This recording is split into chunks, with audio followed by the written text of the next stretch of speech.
ও আল্লাহর বান্দারা, এই ভূমিকম্পেও যদি আপনার মরণ লেখা থাকতো, এই ভূমিকম্পেও যদি হতো আপনার মরণ, তাইলে তো বাবা আজকে 3 দিন 4 দিন হয়ে যাইত আপনার কবরের মধ্যে। এরপরেও তো আপনি মালের বাহাদুরি ছাড়লেন না, এরপরেও সন্তানের বাহাদুরি ছাড়লেন না। আল্লাহ কয় লা তুলহিকুম আমওয়ালুকুম ওয়ালা আওলাদুকুম আন যিকরিল্লাহ। আল্লাহ কয় হে ঈমানওয়ালারা, হে মুমিনেরা, তোমাদের মাল এবং তোমাদের সন্তান যাতে আল্লাহর জিকির থেকে দূরে সরায়া না দেয়। মনে রাখবা, দুনিয়াতে মানুষ দুনিয়া পাইলে আখিরাতে ভুলে যায়, তবে যারা দুনিয়া পাইয়া আখিরাতে ভুলে না, আল্লাহরে ভুলে না, আল্লাহর কাছে এই বান্দার দাম বেশি না কম? বেশি না কম? আপনি বড় সম্পদের মালিক, তো কি হয়েছে এর মানে আপনি নামাজ পড়বেন না? সম্পদের মালিক আপনি, টাকার মালিক, বাড়ির মালিক, গাড়ির মালিক, 5 ওয়াক্ত নামাজ পড়েন, তো কি হইল? আপনার তো গুনাহ হবে না, আপনার ধন দৌলতের মধ্যে আল্লাহ পাক বরকত বাড়া দিবে। আমার পরিচিত বহু ধনী মানুষ আছে, যেই ধনী মানুষেরা এরা এত টাকার মালিক, এদের ধারণাও নাই।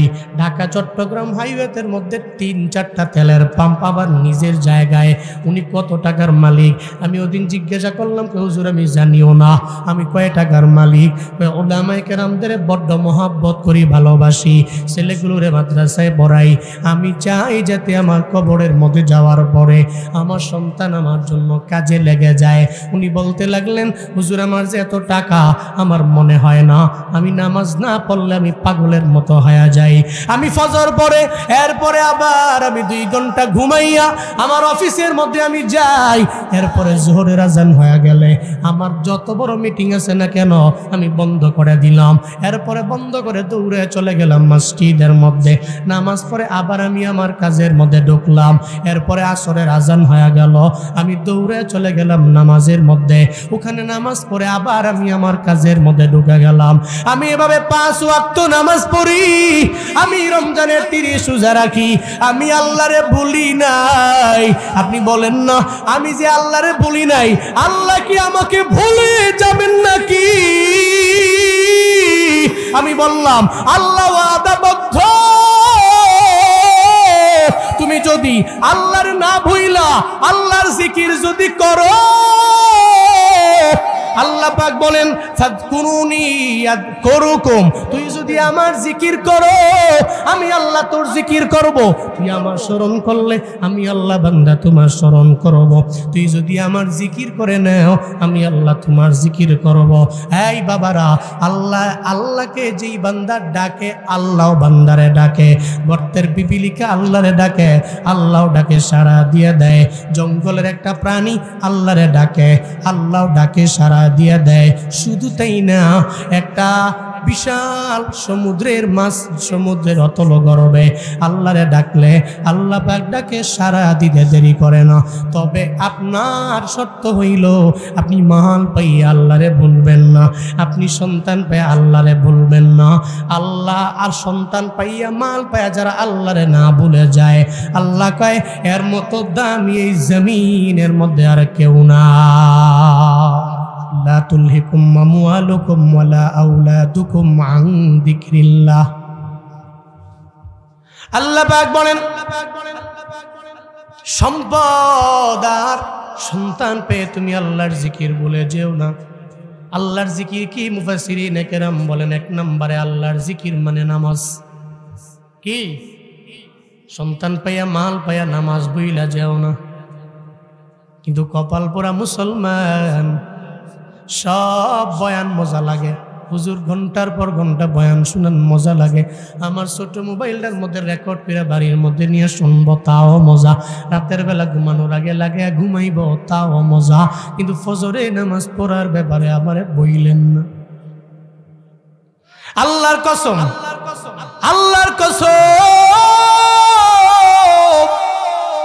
পুরো দুনিয়ার সমস্ত মাহফিল যদি একটা পাল্লায় দাও, আরেকটা পাল্লার মধ্যে যদি এক ওয়াক্ত ফজরে নামাজের 2 রাকাত ফরজ নামাজ দাও, পুরা দুনিয়ার সমস্ত মাহফিলের পাল্লা হালকা হয়ে যাবে। এক ওয়াক্ত ফজরের নামাজের ফরজ নামাজের পাল্লা ভারী হয়ে যাবে। আজান শুনে আসো যারা বিছানায়, তাদের জন্যে কান্দেন নবী মদিনায়, তাদের জন্যে কান্দেন নবী মদিনায়। ওই নবীর জন্য কি মায়া লাগে না, ওই নবীর জন্য কি মায়া লাগে না।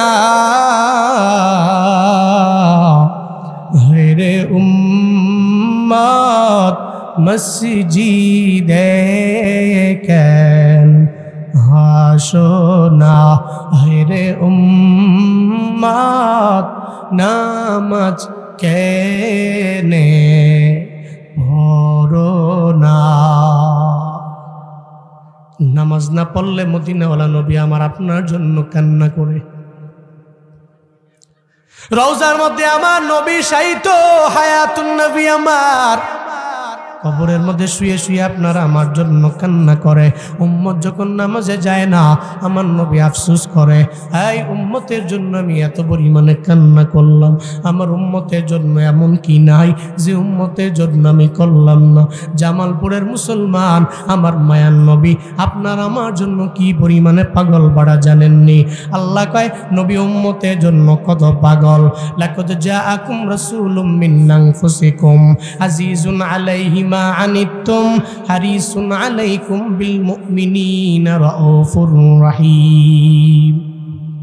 আল্লাহ পাক বলেন সূরা আত-তাওবার 128 নম্বর আয়াত, আল্লাহ কয় ও দুনিয়ার মানুষ, তোমাদের মধ্য থেকে এমন এক পয়গম্বর আমি আল্লাহ পাঠাইলাম, তোমাদের দরবারে আসলো।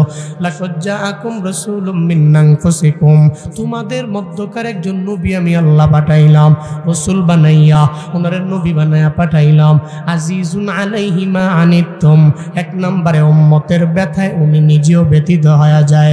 আমার নবী উম্মত যখন কাঁদে, আমার মায়ার নবীও কান্দে। উম্মত যখন নামাজ পড়ে না, আমার নবী উম্মতের ব্যথায় ব্যথিত হয়ে যায়।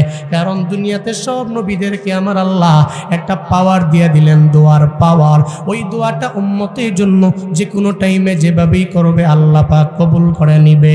সব নবীরা এটা দুনিয়াতেই কাজে লাগায়া দিল। আমার মায়ার নবী আমার ওই দোয়াটা দুনিয়ার জমিনে কাজে লাগান নাই। আল্লাহ পাক বলে পয়গম্বর আমি আল্লাহ আপনার দোয়ার পাওয়ার দিলাম, এই দোয়ার পাওয়ার কেন কাজে লাগেন নাই? আমার মায়ার নবী জানে দে আল্লাহ গো, এটা উম্মতের জন্য আমি আল্লাহ রিজার্ভ করে রাখলাম। কারণ গুনাহগার উম্মতেরা হাসরের ময়দানে যেদিন এরা জাহান্নামে হয়ে যাবে, আমি নবী বরদাস্ত করতে পারবো না, আমি নবী সহ্য করতে পারবো না গো আমার আল্লাহ। হাসরের ময়দানে আমি সব জায়গায় দৌড়াবো।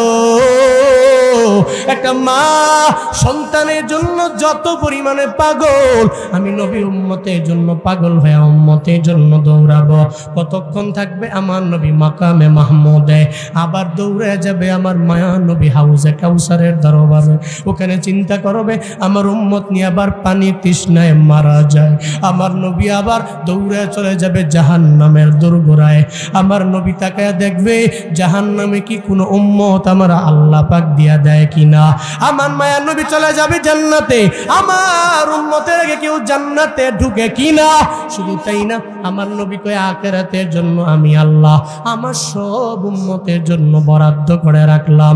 আমার উম্মতেরা কেমনে কেমনে এদের জাহান্নাম থেকে ফিরাইয়া জান্নাতে নেওয়া যায়, এই চিন্তা নিয়ে গো আল্লাহ আমি আমার দোয়াটারা রিজার্ভ বানায়া রাখলাম।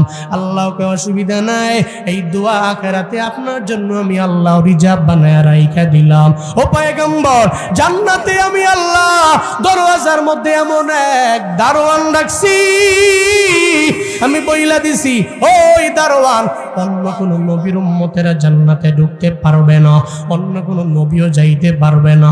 আমার নবী আর নবীর উম্মতেরা জান্নাতে ঢোকার আগে অন্য কেউ যেতে পারবে না। সব নবীরা যাবে, অনেকে উম্মত লয়ে জান্নাতের দরওয়াজায় দাঁড়াবে। দারোয়ান বলবে আপনি কোন নবী? অনেকে বলবে আমি মুসা নবী, ঈসা নবী।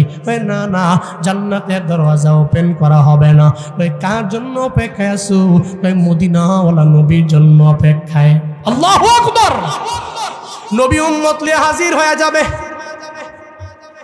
জান্নাতের দরওয়াজায় গিয়ে হাজির, আর বলবে এই ফেরেশতা দরওয়াজা ওপেন কর। কে আপনি? কয় আনা মুহাম্মদ।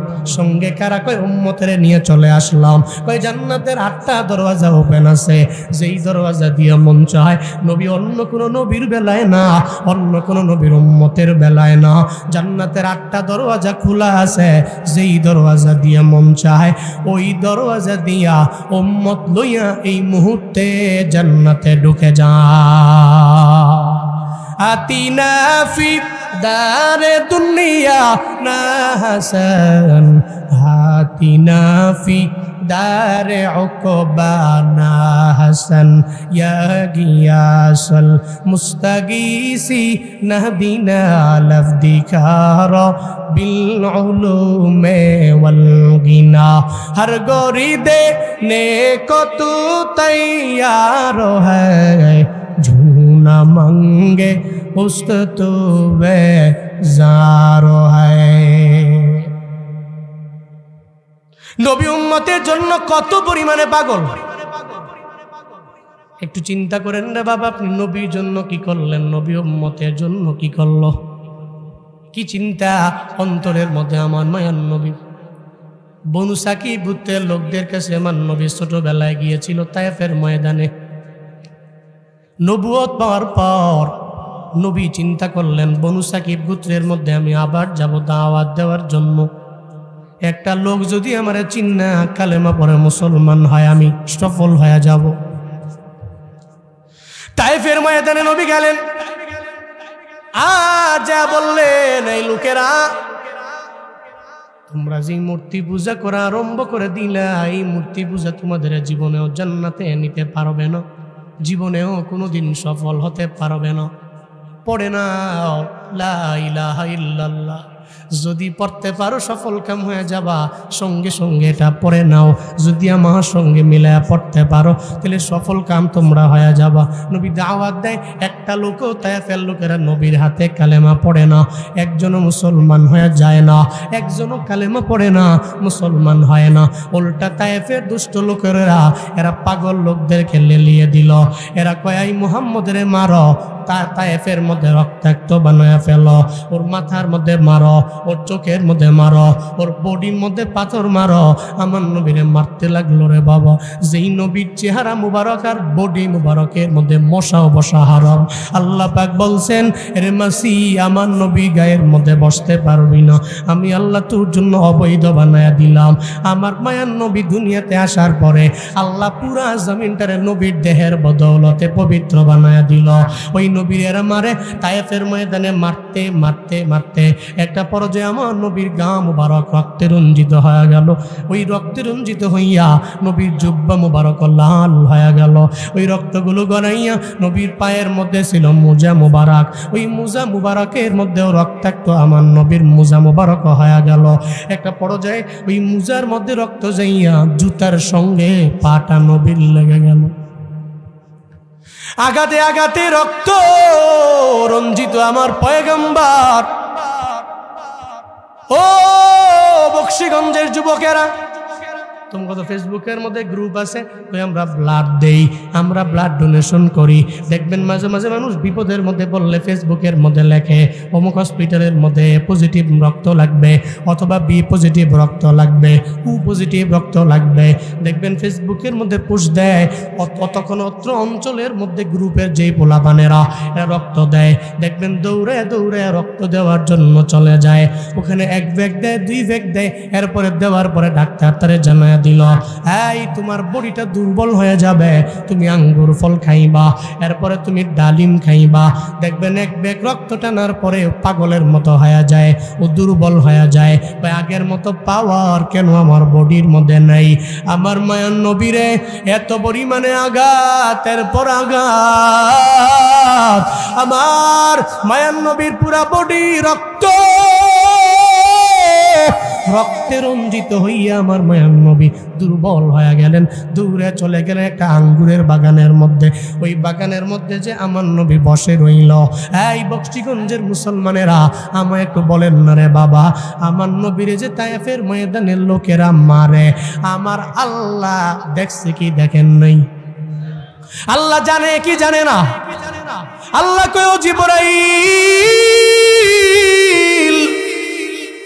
আমার নবীর দরবারে যাও না, আমার নবীর দরবারে রওনা হও।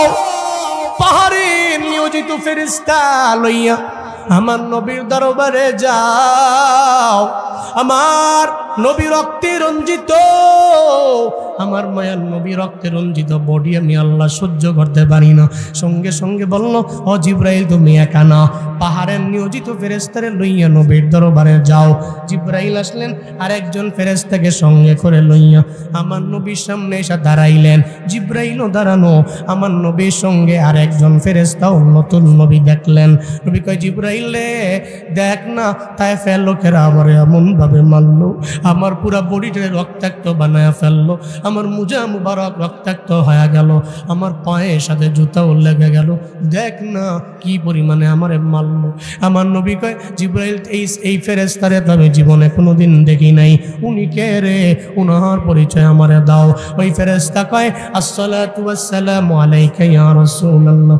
নবী গো, আল্লাহ আমারে পাঠাইছে, আল্লাহ আমারে এত পরিমাণে পাওয়ার দিছে, এই তায়েফের মধ্যে যতগুলা পাহাড় আছে সবগুলা নিয়ন্ত্রণ করার দায়িত্ব আমার। আল্লাহ পাক আমারে দিয়ে দিলেন, যদি আপনি পারমিশন দেন আমি 2টা পাহাড় জমিন থেকে উঠাইয়া এখনই বনি সাকিব গোত্রের লোকদেরকে এখনই এদের পিষে ফেলব, এরা ধ্বংস হয়ে যাবে, জীবনেও কোনোদিন এরা আর জমিনের মুখ দেখবে না। আমার মায়ার নবী কয়, না না না, আমার উম্মতের মাইরো না।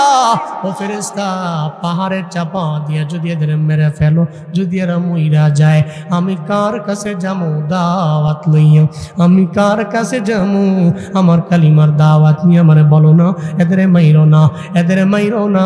আমি নবী এদের জন্য রবের দরবারে দোয়া করলাম, ও আল্লাহ, যেহেতু এই জেনারেশন আমারে মানতে পারে নাই, তুমি নেক্সট যে জেনারেশনটা আসবে এদেরকে তুমি দ্বীনের জন্য কবুল করে নিও, ইসলামের জন্য তুমি এদের কবুল করে নিও।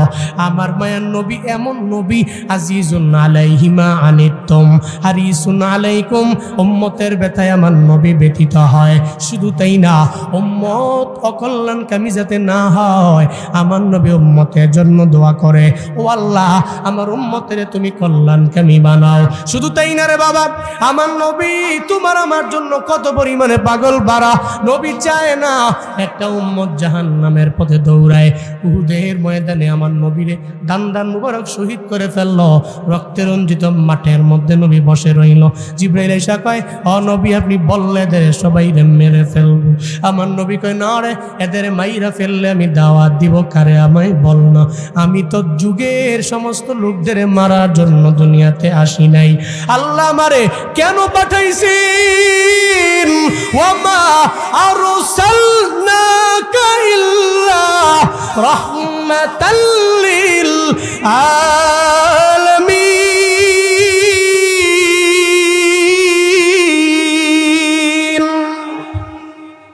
আল্লাহ তো আমারে দুনিয়ার মানুষরে মারার জন্য আল্লাহ পাক পাঠান নাই। আল্লাহ কেন পাঠাইলেন জানো? জিবরাইল আল্লাহ পাক আমারে পাঠাইলেন আলামিনের জন্য করুণা, আলামিনের জন্য দয়া। পুরা দুনিয়ার মধ্যে একটা বহুল পঠিত সূরা আছে, ওই সূরার নাম সূরাতুল ফাতিহা। নামাজের মধ্যে যে সূরা না পড়লে নামাজ হবে না। প্রত্যেকটা রাকাতের মধ্যে সূরা ফাতিহা পড়াই লাগবে। বাইতুল মুকাররমের ইমাম যদি বলে আমি বাংলাদেশের সবচেয়ে বড় মসজিদের ইমাম, আজকে থেকে সূরা ফাতিহা ছাড়াই নামাজ পড়ব, নামাজ হবে? হবে? মক্কা শরীফের ইমাম বান্দার বালিলা, ইয়াসির আল দুসারি, আব্দুর রহমান সুদাইস, এই সমস্ত বড় বড় ইমামেরাও যদি বলে আমি বড় ইমাম, বাইতুল্লাহর মধ্যে আমার নামাজ, আমি এখানকার ইমাম, সারা বিশ্বে যত মুসল্লি আছে, উনি যত বড় টাকাওয়ালা, যত বড় বাড়ির মালিক, যত বড় পাওয়ারওয়ালা, উনি যদি যা কয় বাইতুল্লাহর মধ্যে আমি ইয়াসির আল দুসারির পেছনে নামাজ আদায় করব না, তাহলে বাইতুল্লাহ থেকে বের হয়ে অন্য মসজিদের মধ্যে গিয়া নামাজ পড়া লাগবে। হয়তো জিন মসজিদে যাওয়া লাগবে, নয়তো আয়েশা মসজিদে যাওয়া লাগবে। বাইতুল্লাহর মধ্যে কপালের নামাজ জুটবে না, আর নয় হোটেলের মধ্যে পড়া লাগবে। তাহলে সব দুনিয়ার সবচেয়ে বড় বড় মানুষের সবচেয়ে বড় ইমাম হলো এরাও যদি বলে আমি বড় ইমাম, আমি বড় নেতা, আমি জাতীয় ইমাম, আমি ইন্টারন্যাশনাল ইমাম, আমি যদি বাইতুল্লাহর মধ্যে দাঁড়াইয়া আমি যদি সূরা ফাতিহা না পড়া অন্য সূরা পড়ি, তাহলে নামাজ হবে কি হবে না? হবে? হবে? সূরা ফাতিহা না পড়লে নামাজ হয় না। সূরা ফাতিহার প্রথম আয়াত আলহামদুলিল্লাহি রাব্বিল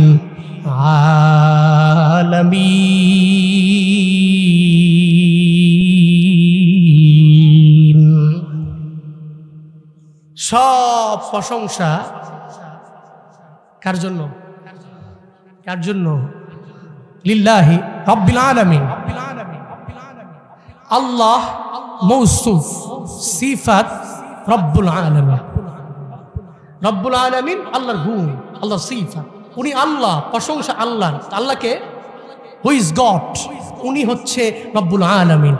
এক জগতের রব নয়। আলম এক বচন, বহু বচন কি? আলামুন। আলম, আলামুন বহু বচন। আল্লাহ হচ্ছেন রব্বুল আলামিন। উনি যত জগৎ আছে সমস্ত জগতের রব। আর নবী কি? নবী হচ্ছেন রহমাতুল লিল আলামিন। আল্লাহ হচ্ছেন রব্বুল আলামিন, নবী হচ্ছেন রহমাতুল লিল আলামিন। তাহলে আল্লাহ আলামিনের রব, আর এই আলামিনের করুণা, আলামিনের জন্য দয়া, আলামিনের জন্য রহমত। হযরত মুহাম্মদ সাল্লাল্লাহু, আল্লাহ জীবন একবার হলেও ওই নবীর রওজায় গিয়া সালাম দেওয়ার মতো তৌফিক প্রত্যেককে দান করেন। আরো জোরে পড়েন আমিন। আমার মন কান্দে যাইতে মদিনায়, আমার মন কান্দে। না, মজা হচ্ছে না, আপনারা আমার রাগ করতেছেন নাকি? সবাই মিলে আমার মন কান্দে যাইতে মদিনায়, আমার মন কান্দে। গরিব আমি বাংলায় বাড়ি, গরিব আমি বাংলায় বাড়ি, কেমনে যাব মদিনায়। আমার মন কান্দে যাইতে মদিনায়, আমার মন কান্দে। সালাম আমি করব গিয়ে, সালাম আমি করব গিয়ে নবীর রওজায়। মনে বড় আশা ছিল। মন থেকে পড়েন, ফিল নিয়ে আপনার এই আবদার, আপনার এই আরজি যদি আজকের এই বিশাল মজলিসের মধ্যে কবুল হয়ে যায়, আল্লাহ আপনারে কবুল করবে মদিনার জন্য। মনে বড় আশা, মনে বড়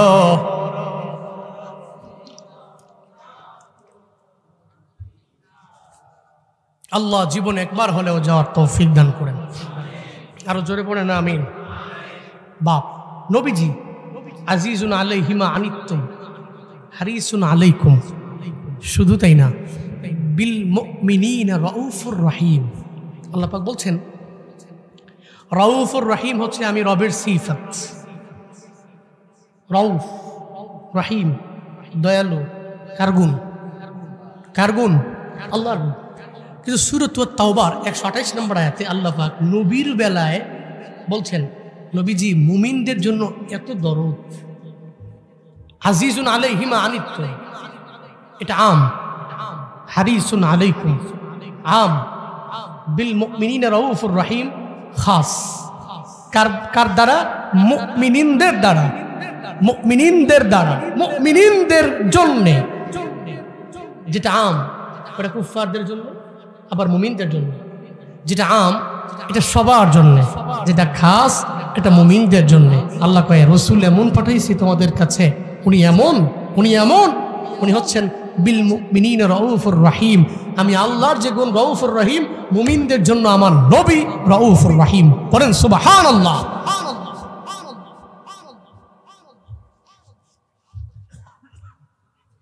তাহলে আমার নবীরে রাজি বানানোর জন্য এক নম্বরে লাগবে আমার নামাজ। আল্লাহর জিকির তথা নামাজ। আল্লাহর জিকির মানে নামাজ, যাতে করে জীবনে কোনোদিন নামাজ ছুটে না যায়। এক নম্বরে আল্লাহর জিকির মানে নামাজ। 2 নম্বরে মুফাসসিরিনে কেরামগণ বলেন আল্লাহর জিকির মানে কোরআনের তিলাওয়াত। কোরআনের তিলাওয়াত। কিন্তু আপনি তো কোরআন পারেন না।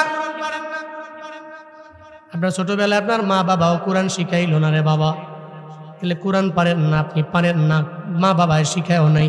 এখন কি করবেন? হুজুর আমি কোরআন নিজেও পারি না, আমি পড়তেও পারি না, কি করব? খালি মাঝে মাঝে কোরআন একটু শুনতে পারি। তাহলে আপনার জন্য একটা সুবর্ণ সুযোগ আছে রে বাবা। ওই মা বাবারা বেলা হিসাব জান্নাতি, বেলা হিসাব জান্নাতি।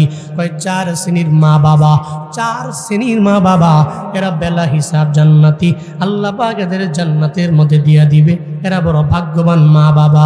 এই 4 শ্রেণীর মা বাবার মধ্যে 1 নাম্বার হুফাজে কুরআনদের মা বাবা, উলামায়ে কেরামের মা বাবা।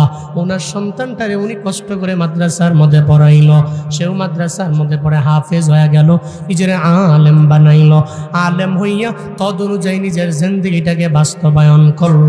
হাসরের ময়দানে ওই মা বাবারে আল্লাহ পাক রব্বুল আলামিন যখন জাহান্নামের মধ্যে দিয়া দিবে, মা বাবা দৌড়াবে জান্নাতের পথে। ছেলেকে আল্লাহ বলবে, এই ছেলে তুই সিনার মধ্যে 30 পারা কোরআন ঢুকাইলা, আমি আল্লাহ তোরে জাহান্নামে দিতে পারি না, তুই এখনই জান্নাতের মধ্যে চলে যাও। যখন এই কথা বলবে, ছেলে বলবে, আল্লাহ আমি একা একা জান্নাতের মধ্যে আমি যেতে পারবো না, আমি থাকতেও পারবো না। আমার মা বাবারে সারা, আমার দাদারে সারা, আমার দাদিরে সারা, আমার নানা নানিরে সারা, আমার গার্ডিয়ানদের সারা আমি জান্নাতের মধ্যে যেতে পারবো না। আমি জান্নাতের মধ্যে একা একা জান্নাতি নাজ নিয়ামত খাইতে পারবো না। আল্লাহ তখন বলবে, ও হাফেজ তুই কি চাও? হাফেজ বলবে, ও আল্লাহ আমার মা আমার জন্য এত পরিমাণে কষ্ট করলো, নিজে না খায় আমারে খাওয়াইল, নিজে 1 গ্লাস দুধ গ্লাসের মধ্যে নিয়া এরপরে আমার দুধটা দিয়া দিল, নিজে খায় নাই। আমি বললাম, মা আপনি কোনোদিন দেখি নাই দুধের গ্লাসের মধ্যে দুধ লইয়া, আপনি কেন খান না? ওই সন্তান আমি তোর জন্য খাই না, কারণ তুই মাদ্রাসায় গেলে পড়বে, আল্লাহ তোর ব্রেনটারে বড় মজবুত বানায়া দিবে, স্মরণ শক্তি বৃদ্ধি হয়ে যাবে, কোরআনটারে সিনার মধ্যে ঢুকায়া তুই চলবি দুনিয়ার মধ্যে। নিজে একজন হাফেজ হইয়া আমি মায়েরে লইয়া তুই জান্নাতের মধ্যে যাবি। দেখবেন এলাকার মা বোনেরা, ও আম্মা জান, ও বকশিগঞ্জের আম্মা জানেরা, সাধুর পাড়ার আম্মা জানেরা, আইর মারির আম্মা জানেরা, দেখবেন আপনিও তো বলেন মাঝে মাঝে, ছেলে রে আমি খাই তুমিও খাও। দেখ অথচ আপনি ওখানেই ছেলেরে খাওয়াইয়া দিলেন, শেষ মুহূর্তে দিন শেষে আপনি ছেলেরে জানাইয়া দিলেন, ছেলেরে আমি তোর জন্য এত পরিমাণে স্যাক্রিফাইস করলাম, একটু আল্লাহর দরবারে আমার জন্য দোয়া কইরা দিবা। এটা না, হাসরের ময়দানে তোকে যখন আমার আল্লাহ জান্নাতে দিয়া দিবে, আমি মা বড় দুর্বল, আমলের লাইনে বড় দুর্বল, আমি কোরআন পড়তে পারি না, আমি জানিও না, আমি এলাকার মধ্যে একটা জাহেলা নারী, আমি মূর্খ নারী, আমার মা বাবা আমারে পড়ায় নাই, আমি শুদ্ধ করে পড়তে পারি না, আমি তোরে মাদ্রাসার মধ্যে পড়াইলাম, দেখিস রে আমারে ফালায়া জান্নাতের মধ্যে যাইস না, আমারে ফালায়া জান্নাতে যাইস না। ও আম্মারা, হাসরের ময়দানে ছেলে মনে রাখবে আপনার কথা, ওদিন বলবে আল্লাহ আমারে একা একা জান্নাতের মধ্যে দিলে আমি যাব না। কি বলতে চাও তুমি আমারে বলো। আমার মা বাবা আমারে কষ্ট করে করে মাদ্রাসার মধ্যে আমারে পড়াইল, আমার বাবা নিজে না খাইয়া আমারে খাওয়াইছি, আমার বাবা নিজে নতুন পাঞ্জাবি না পরে আমারে পড়াইছি, নিজে একটা শার্ট না বানাইয়া আমারে বানাইয়া দিল আমার বাবা। ঈদের আগের দিনে আমার বাবায় বাজারের মধ্যে বাজার করার জন্য গেল, ঈদের কেনাকাটা করবে, আমারে বারবার যা বলে সন্তান রে তোর কি লাগবে আমায় বল না, আমারে নতুন একটা টুপি বাবায় কিনা দিল। আমি বললাম বাবা আপনি কেন দোকানের মধ্যে থেকে টুপি একটা কিনেন না? বাবা আমায় বলেছে না না আমার টুপি লাগবে না, ও সন্তান আমার টুপির প্রয়োজন নাই, আমার আছে। অথচ ঈদের ময়দানে যখন আমি গেলাম, আমি তাকে দেখি আমার বাবা যে পরনের মধ্যে যে টুপিটা আছে, ওই টুপিটার কোনো একটা জায়গার মধ্যে ছিদ্র দেখা যায়, এর মানে পুরাতন একটা টুপি লয় ঈদের ময়দানে আসছে। হুফাজে কুরআন হাসরের ময়দানে আল্লাহরে জানায়া দিবে, আল্লাহ আমার বাবা আমারে কিনা দিল, নিজের জন্য কিছু রাখেন নাই, আমার জন্য পাঞ্জাবি বানাইলো, নিজের জন্য বানান নাই। ও দয়ার মালিক, আজকে আমি একা থাকবো জান্নাতি, আমার মা বাবা হয়ে যাবে জাহান্নামী, এটা হইতে পারে না। আমার মা বাবারে জান্নাতে না নিয়ে আমি জান্নাতে যেতে পারবো না। আল্লাহ কইবে, ও রহমতের ফিরিস্তা, আমার বান্দা কি বলতে চায় সঠিক বলে কিনা? সঠিকে তো বলে, তাহলে কি করতে পারি, জান্নাতে দিয়া দিব নাকি?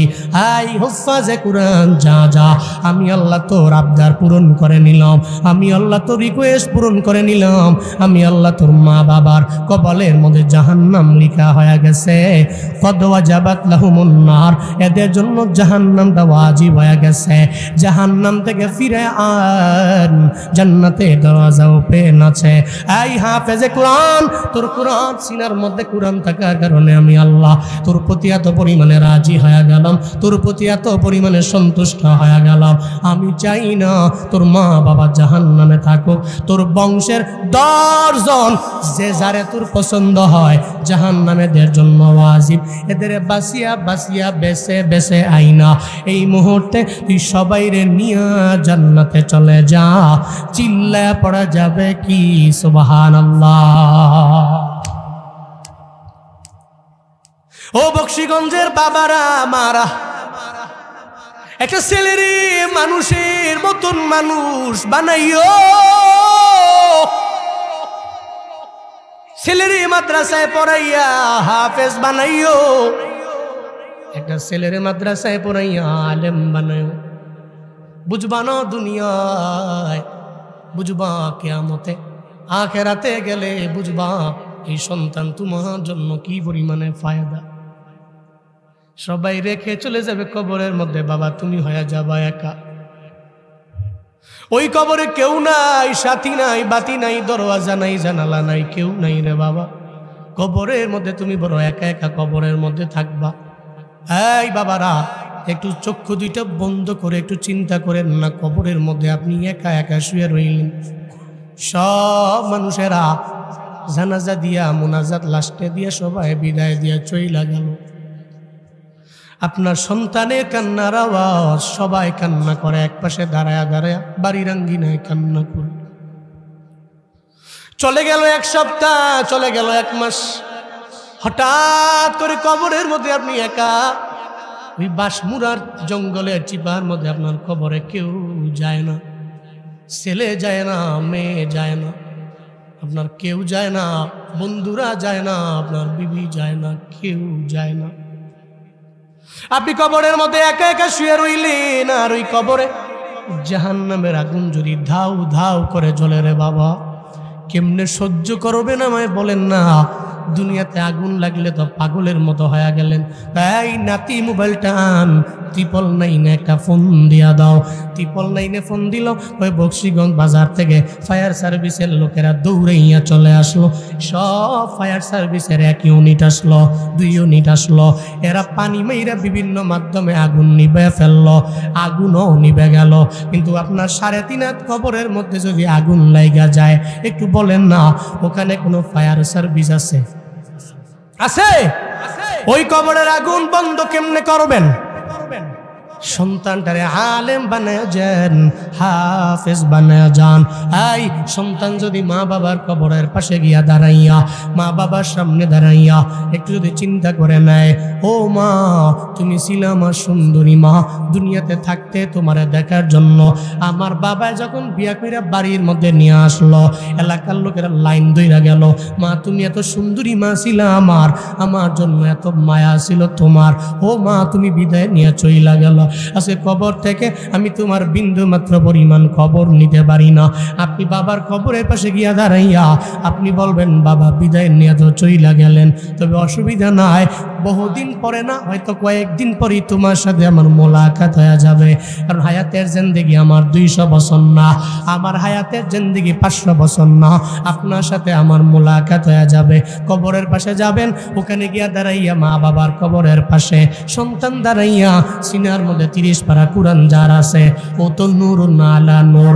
মা বাবার কবরের পাশে গিয়া দাঁড়াইয়া আগে দোয়া পড়বে, আসসালামু আলাইকুম ইয়া আহলাল কুবুর ইয়াগফিরুল্লাহু লানা ওয়া লাকুম ওয়া আনতুম সালাফুনা ওয়া নাহনু বিল নাসর। এই দোয়া পারেননি? হ্যাঁ, অনেকে আছে যে জীবনের ফটো মুনছে, পারেননি। ভিক্ষা লইয়েন, মাদ্রাসার হুজুর আছে না, যা কইবেন হুজুর আমার আব্বা আমার কবর জিয়ারত করবো, আমি কি পড়বো আমি তো পারি না, শিখাই দিবে। প্রয়োজনে উচ্চারণ সহ একটা খাতা লুয়ে আইবেন, কলম লুয়ে আইবেন, হুজুরের লেখা দিব বা যে মুখস্থ করবেন। আল্লাহ তৌফিক দান করেন, জোরে কোন আমিন। কবরের পাশে গিয়া দাঁড়াইয়া আপনি মা বাবার সামনে বলবেন, আসসালামু আলাইকুম ইয়া আহলাল কুবুর ইয়াগফিরুল্লাহু লানা ওয়া লাকুম ওয়া আনতুম সালাফুনা ওয়া নাহনু বিল আসর। এই কবরবাসী সালাম, আমরা সব তোমাদের অপেক্ষায় আছি, সেই সময়ের অপেক্ষা তোমাদের কাছে মিলিত হয়ে যাব। আল্লাহ তোমাদেরও মাফ করে দেখ, আমাদেরও মাফ করে দেখ। এই দোয়াটা পইরা আপনি মা বাবার কবরের পাশে দাঁড়াইয়া আপনি পড়বেন সূরা ফাতিহা একবার, সূরা ইখলাস 3 বার পড়বেন, এরপরে আমার নবীর উপরে দুরূদ পড়বেন 7 বার, আর না হয় 11 বার। মা বাবার কবরের পাশে দাঁড়াইয়া সন্তান যদি রুহানিয়াত লইয়া ইখলাস লইয়া মা বাবার কবরের পাশে দাঁড়াইয়া আল্লাহর দরবারে যদি বলতে পারে, ও আল্লাহ আমার মা বাবা ছোটবেলায় আমার লালন পালন করলো, এত কষ্ট করে করে আমার মা বাবা আমারে পাললো, রব্বির হামহুমা কামা রব্বায়ানি সগীরা। ও দয়ার রব আমার মা বাবা আমারে ছোটবেলায় যেমনে লালন পালন করলো, আমার মা বাবারে তুমি রহমতের করে লালন পালন করো। এটা বলতে দেরি হয়ে যাবে, ওই কবরের মধ্যে 40 দিন টানা 40 দিন আযাবের ফেরেশতা কবরের মধ্যে আসতে পারবে না। কিন্তু আপনি এমন সন্তান রেখে যাইয়েন না, এই মা বাবা আপনার মরণের পর কবরের পাশে বছর হয়ে গেছে একবারও যায় না, এমন সন্তান রেখে যাবেন যেই সন্তান আপনার কবরে গেলে ফায়দা, আপনি আখিরাতে গেলে ফায়দা, জাহান্নামে যাওয়ার সময় প্রতিবন্ধক হয়ে দাঁড়ায় যায়। আল্লাহ একটা সন্তানের আলেম বানানোর তৌফিক দান করেন। চিল্লা পড়েন আমিন, আরো জোরে পড়েন আমিন। তাহলে 4 শ্রেণীর, জি 4 শ্রেণীর আব্বা আম্মা ভাগ্যবান। কয় শ্রেণীর? 1 নম্বর হুফাজে কোরআনের আব্বা আম্মা। এই যে আজকের এই মাহফিলে পাগড়ি দেওয়া হবে কাদেরকে? হাফেজ ছাত্রদের। আপনার এই লেখাটা ছোট লেখা, যাদের সিনায় আছে 30 পারা কোরআন, পড়েন আল্লাহু আকবার। আপনি খামখেয়ালি মনে করতে পারেন হাফেজের সংখ্যা বেশি, তো আপনি মনে করতে পারেন এটা তো আমার ঘরই আছে, ডানে আছে, বামে আছে, প্রতিবেশী আছে, আমার পাশের বাড়িতে আছে। হ্যাঁ, আপনার কাছে ছোট লাগে, আপনার কাছে ছোট লাগে।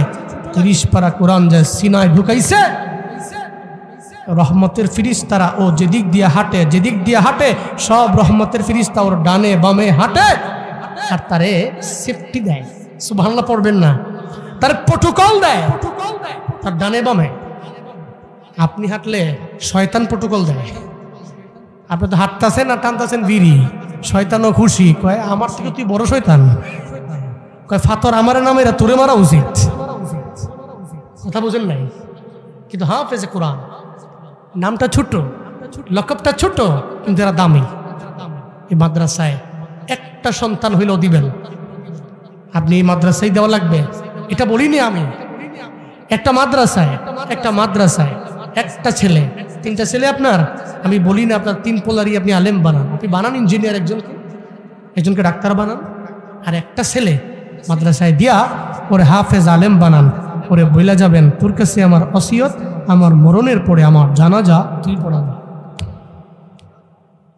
মিয়া এ জীবনে বহু জানাজা পড়ছি, পড়াইছি বহু, তো জানা যায় গিয়া বহু জায়গায় দেখছি মাইয়েত মারা গেছে, জানাজা কে পড়াবে? মসজিদের ইমাম সাহেব পড়াবে। কেন? তার পুরা পরিবারের মধ্যে একজন হাফেজও নেই, একজন আলেমও নাই। নসিব লাগে, নসিব লাগে, তাকদীর লাগে, ভাগ্য লাগে।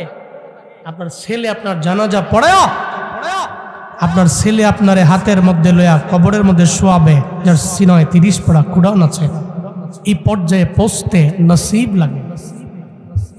আমি বহু জায়গায় দেখছি, বহু জায়গায় ওর পরিবারের মধ্যে একজন হাফেজ আলেম নাই, হুজুর মসজিদের হুজুর যিনি উনি পড়াক। আপনার মরণের পরে আপনার সন্তান আপনার জানাজা পড়াক, এটা কারা কারা চান? একটু হাত তোলেন। হ্যাঁ মিয়া, সন্তান বলতে খালি নিজের ফুলা বুঝাইন না। নাতি আছে না, ফুলার ঘরের নাতি, ছেলের ঘরের নাতি, এগুলো সব তো আপনারই বংশধর, আপনার আওলাদ। একটা ছেলে একটা নাতি, ছেলের ঘরে হোক মেয়ের ঘরে হোক, একজন যদি আপনার জানাজার সামনে দাঁড়াইয়া আপনার জানাজা পড়ায়, এটা কি আপনার জন্য কল্যাণকর নয়? আল্লাহ তৌফিক দান করেন। আরো জোরে পড়েন আমিন। মাদ্রাসার প্রোগ্রাম খরচও অনেক বেশি, আজকে আয়োজন অনেক বড় বিশাল। এই মাদ্রাসার জন্য কে আছেন? হুজুর আমি আল্লাহর নবীর ঘর, এই মাদ্রাসার সাথে সংশ্লিষ্ট থাকবো, আমি নিজেকে জড়াবো। আমার তো অনেক অ্যাবিলিটি নাই, আল্লাহকে ওয়াস্তে আমার এই অ্যাবিলিটি আছে। আমি এই সামর্থ্য অনুযায়ী নবীর ঘর মাদ্রাসার মধ্যে আমি 10,000 টাকা, 20,000 টাকা, 50,000 টাকা, 5,000 টাকা, 1,000 টাকা, যে যা পারেন। একজন ব্যক্তি প্রথম নম্বরে কে দানশীল? হুজুর নবীর ঘর মাদ্রাসায় আমি প্রথম নম্বরে শরীক হলাম। 1 নম্বরে কে আছেন? দেখি কার দানটা একেবারে শুরুতেই আল্লাহ পাক কবুল করে। আমার কাছে মনে হচ্ছে আজকের এই মাহফিলটা আল্লাহ কবুল করবে। আমার কাছে মনে হচ্ছে আজকের এই মাহফিলটা কবুল হবে। বাপ কে আছেন? কে আছেন 1 নম্বরে? কত?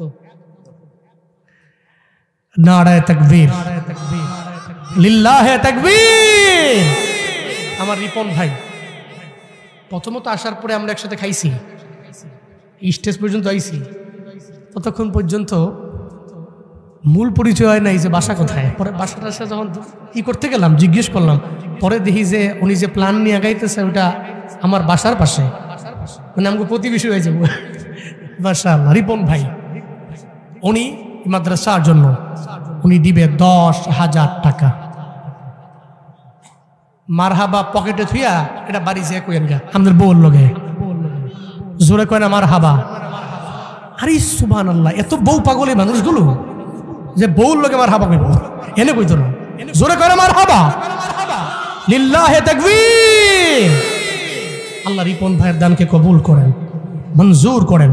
আল্লাহ এই দানকে ওসিলা করে আমার ভাইয়ের ব্যবসা বাণিজ্যে বরকত দান করেন। বিভিন্ন প্ল্যান নিয়ে অগ্রগামী হচ্ছে, সফল হওয়ার তৌফিক দান করেন। আল্লাহ পরিবারের প্রত্যেককে সিহতে আফিয়াতের সাথে হায়াতে তৈয়বা দান করেন। সকলে চিল্লা জোরে করে পড়ে না আমিন। 2 নম্বরে কি আছেন? Stage and pandal. সামিইন তো সবাই, আমি কিন্তু আমরা মনে করেন না আমি খালি সামনে কই, পিছনে ফিরে পিছনে আমরা করে কই না, আমরাও শ্রোতা, আমরা করেও কি বাবা কত কত আমি পুরো জোরাজুরি নাই। আপনাকে আল্লাহ কি সামর্থ্য দিয়েছেন আপনি জানেন, আর কে জানে? এই কে জানে? আপনি আল্লাহ জানে না? আপনার ব্যাংকে কয়টা অ্যাকাউন্ট আছে, কয়টা টাকা আছে, কতটুকু জমি আছে, এ বিষয়ে কে জানে? সামনে কোন 2000 হইব, কিছু বাড়াই দিই সামনে কোন রাগ করছে হাসবেন। আলহাজ আমানুল্লাহ সাহেব উনি প্রথমত বলছিল 2000, আমরা সবাই মিলে চেপা চিপা লইছি আরো 3000। উনি আবার কইছে রাগ হইছে না, দিছে মোট 5000। মার হাবা বাড়িতে যায় কইেন না, এর নেই জোরে কোন মার হাবা, লিল্লাহি তাকবীর। আল্লাহ তুমি কবুল করো, মঞ্জুর করো। আল্লাহ এই দানকে ওসিলা করে ওনার মনের সমস্ত নেক বাসনা তুমি পূরণ করে দাও। সকলে পড়ে না আমিন।